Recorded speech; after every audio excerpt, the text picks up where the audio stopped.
நீங்கள் பார்த்துக் கொண்டிருப்பது நியூஸ் 21 செய்திகள். தமிழ்நாடு செய்திகளை உடனுக்குடன் தெரிந்து கொள்ள நியூஸ் 21 செய்திகளை பாருங்கள். உண்மை, உழைப்பு, உயர்வு. நாமக்கல் மாவட்டம் நீதிமன்றத்தில் வழக்கு ஒன்றிற்காக இன்று ஆஜராக வந்த தமிழ்நாடு அரசின் கூடுதல் தலைமை செயலாளரும் தமிழ்நாடு காகித ஆலையின் மேலாண்மை இயக்குநருமான சந்தீப் சக்சேனாவுக்கு மாவட்ட முதன்மை நீதிமன்ற வளாகத்தில் திடீரென நெஞ்சுவலி ஏற்பட்டு மயக்கமடைந்தார்.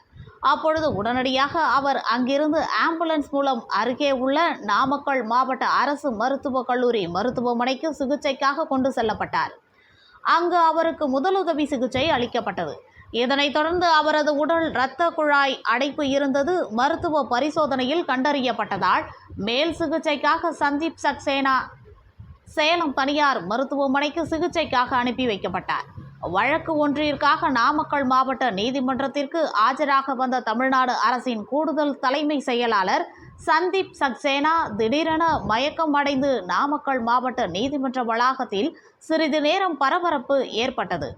நியூஸ் 21 செய்திகளுக்காக நாமக்கல் மாவட்ட செய்தியாளர் சதீஷ்குமார்.